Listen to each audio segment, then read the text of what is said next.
जिला के सम्मानित जिला अध्यक्ष को मैं दिल से धन्यवाद देता हूं कि आपने यहाँ पुणे मंडल को चुना और पुणे में यहाँ के लोगों को देश के गृह मंत्री संबोधित करेंगे, उनके लिए आपको दिल से धन्यवाद देते हैं।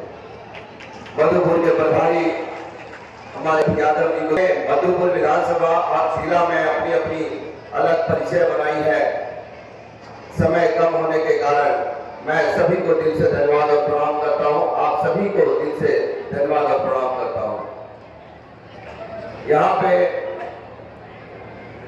मैडम विशाखा सिंह जी हैं, जिन्होंने 2 बार से मधुपुर विधानसभा में लड़ चुकी है। इनका भी आशीर्वाद मुझे मिल ही रहा है। मंच पे सम्मानित सभी मंच को मैं दिल से धन्यवाद देता हूं।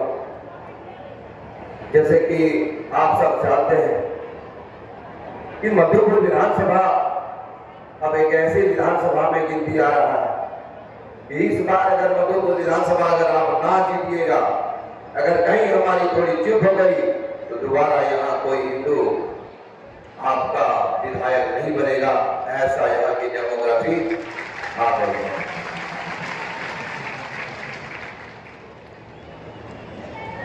मधुपुर विधानसभा में अनेकों ऐसे वादे किए गए, अनेकों ऐसे सपने दिखाए गए, पर कोई भी ऐसा सपना और कोई वादा पूरा नहीं किया।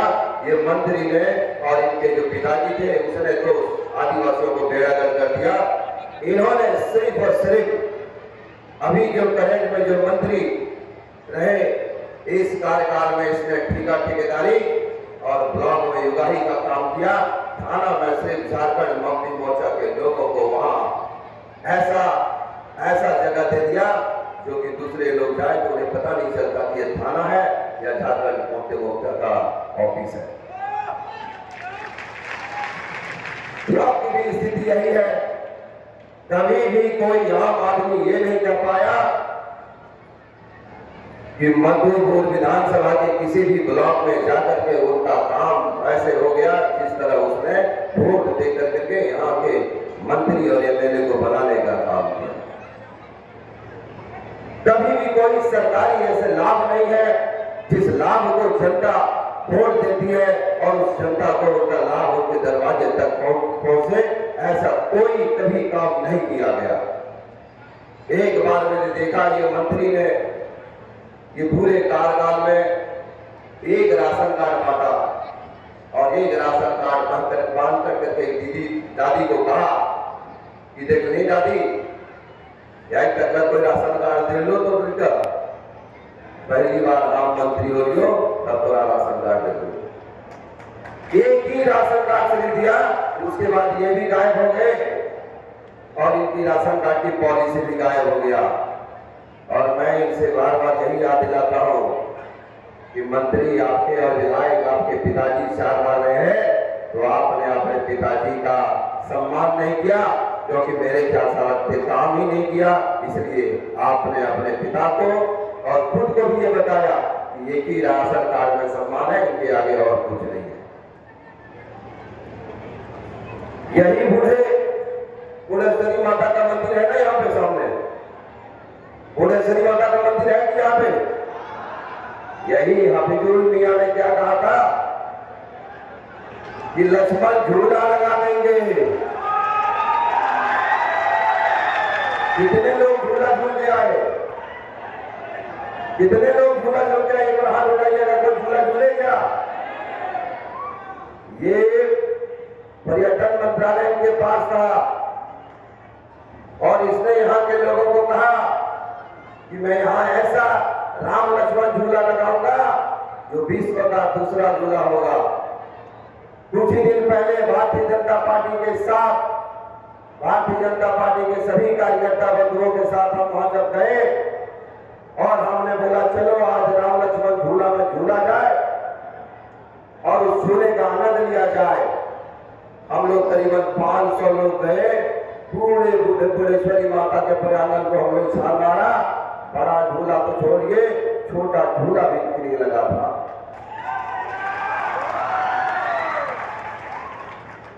इन्होंने कहा था कि झूला लगेगा तो यहाँ पर्यटक आएंगे, यहाँ के लोगों की रोजगार बढ़ेगी। पर इसने एक काम जरूर किया, झूला नहीं लगवाया, पर्यटक को भी नहीं बुलाया, कमाई जरूर अपने परिवार को कराया, क्योंकि अपने युगाई और अपने परिवार की युगाई, अपने सगे संबंधियों की युगाई में ये लगे रहे। मधुपुर विधानसभा की जनता की कभी चिंता न की इसने, और ना भी आप चिंता करेंगे। आप सब जैसे जानते हैं कि जब से झारखंड की माटी के लाल बाबूलाल जी झारखंड के दूर भूलिया सड़क के लिए वो जाने जाते थे, और वापस हम लोग का संयोग सोचिए, यह भाग्य समझिए कि आज उसके नेतृत्व में हम लोग 81 विधानसभा लड़ रहे हैं, और आज वो हमारे प्रदेश के प्रदेश अध्यक्ष हैं। पर आने वाले दिनों में उनके हाथों में ही झारखंड का बागडोर रहेगी, और झारखंड फिर उसी गति पे चलेगा जो गति हम लोगों ने देखा था। जो झारखंड की माटी को पहचानता हो, जो झारखंडियों को जानता हो, जिसने गरीबी देखा और जिसने गरीबों को भी देखा, और जिसने झारखंड की गरीब से वो जरूरतों को भी देखा जो जरूरत पूरा हो।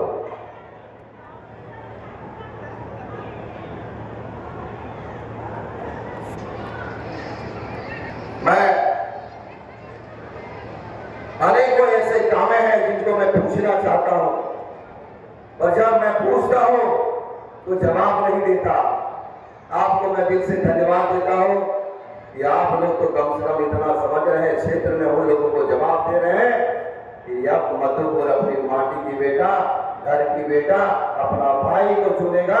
अब ऐसे लोगों की बातों में नहीं आएगा जिनके वादे और जिनके इरादे में सच ही सच है।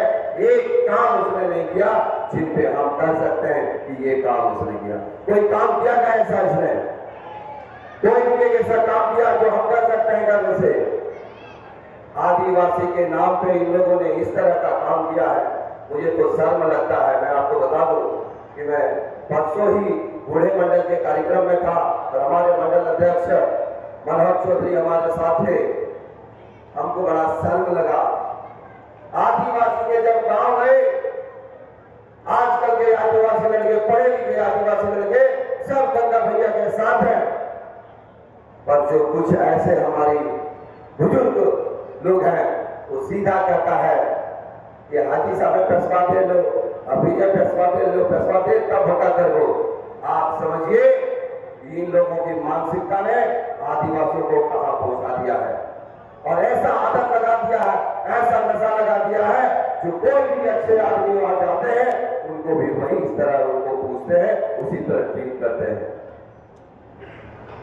कभी भी इन्होंने आदिवासी गांव को नहीं देखा। आप आदिवासी गांव जाइए, आपको एक पक्के की मकान नहीं दिखेगी, एक सरकारी लाभ नहीं मिलेगा। इनको सिर्फ और सिर्फ बेवकूफ बना के रखा है।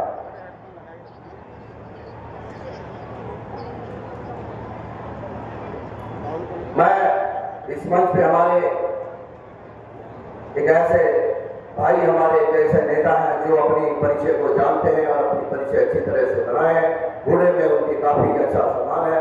भाई दिनेश्वरी जी को मैं दिल से धन्यवाद देता हूँ जो आप आए, और इन्होंने हजारों की संख्या में आज भारतीय जनता पार्टी का दामन थामा। मैं आपको दिल से धन्यवाद देता हूँ। आप मंच पे आकर के आपको विधानसभा की जो खूबसूरती है, हमारे पास इतने नेचुरल चीजें हैं, नदियां हैं, झरने हैं, पहाड़ियां हैं, उनको हम लोग इस तरह सौंदर्यीकरण करके पानी की भी लिफ्टिंग कर सकते हैं, टूरिज्म को बुला सकते हैं। और दुर्भाग्य हमारा कि मधुपुर के बारे में सोचने वाला कभी ये नहीं रहा, और न मधुपुर को कभी सोचने का काम किया। मधुपुर को जैसे नेता की जरूरत था, जैसे नेता की जरूरत है, वो आप सबके बीच में है। उनको एक बार 5 साल मौका देके देखिए, मधुपुर की क्रियाकलाप बदल नहीं दे तो वापस 5 साल कभी आप लोगों के बीच में आएंगे। जिसने कभी जो पद पे बैठा है उस पद का गरिमा समझा नहीं तो समझिए वो आदमी क्या करेगा। क्या हफीज मियां कभी आप लोगों के बीच में आकर के आपकी समस्या पूछा है क्या? क्या पूछा आप लोगों के सामने? नहीं पूछा। नहीं पूछने का कारण यह है क्योंकि उनको जानकारी ही नहीं है, तो पूछेगा क्या? बाप के राज्य में युगाही का काम किया, खुद के समय जब आया तो भी युगाही का ही काम किया, सिर्फ और सिर्फ युगाही का काम किया। आज आपको बता दूं मैं, मधुपुर विधानसभा एक ऐसा विधानसभा बन गया है जहां बांग्लादेशियों का भी प्रवेश हो गई है और प्रवेश हो गया है। उसका संरक्षण कौन दे रहा है? जब तक यहां मंत्री उसका संरक्षण नहीं देगा तब तक कोई परिंदा भी नहीं पार कर सकता। ये मंत्री वहां से लोगों को बुला करके उनका वैलिड आईडी कार्ड बना करके मधुपुर में भी लोगों को बसा रहा है।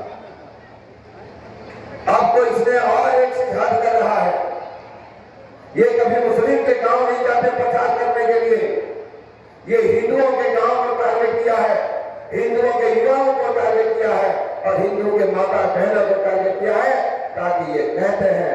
ये कुछ ही दिन पहले इनके घर में मीटिंग हुआ था, उस मीटिंग में इसने कहा कि मुसलमान का वोट तो मेरे बक्से में है और आदिवासी का भी वोट मेरे बक्से में है, हमें तो सिर्फ 20 से 25 हजार दलित और हिंदू का वोट खरीदना है। क्या हमारा हिंदू समाज भीगेगा? क्या हिंदू समाज भीगेगा? क्या इसको इतना बेशर्म आदमी को इतना शर्म आना चाहिए।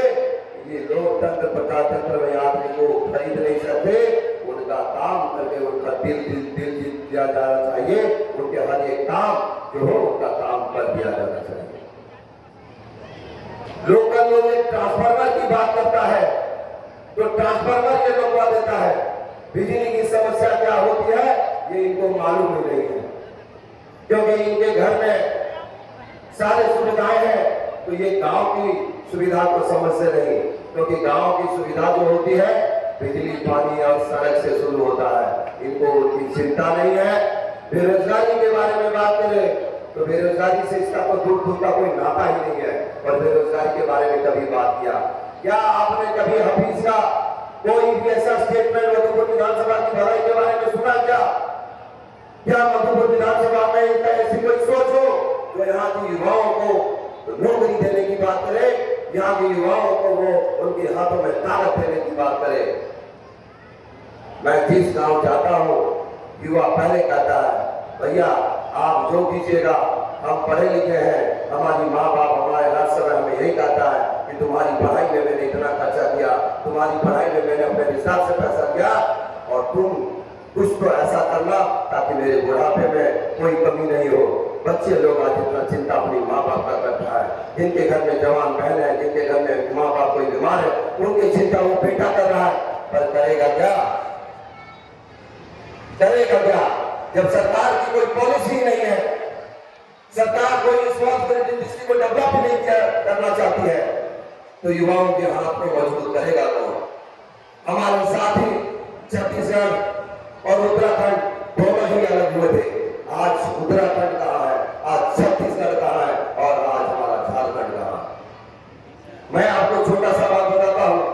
कोरोना महामारी में मैं गोवा में जब था तो कोरोना महामारी में मैंने हमारे गोड्डा के लोकप्रिय सांसद डॉक्टर निशिकांत दुबे जी को मैंने आग्रह किया कि सर कि गोड्डा लोकसभा मधुपुर विधानसभा के अंदर आता है और यहाँ के काफी ऐसे लोग हैं जो फंसे पड़े हुए हैं, उनको निकालने के लिए व्यवस्था किया जाए।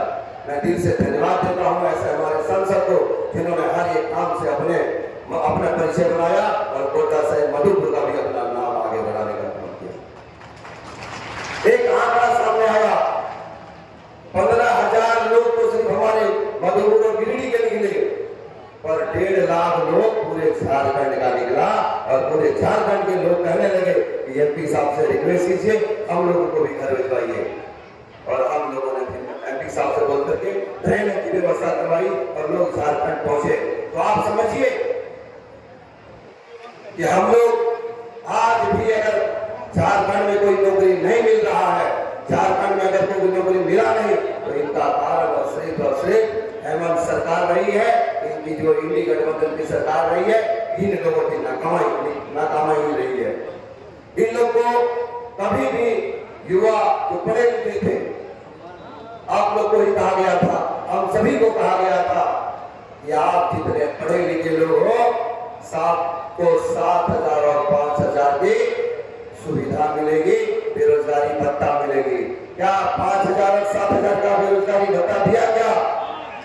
माताओं को इन्होंने बेवकूफ बनाया, बहनों को बेवकूफ बनाया और कहा कि आपको चूल्हे खर्चा के लिए 2,000 दिए जाएंगे।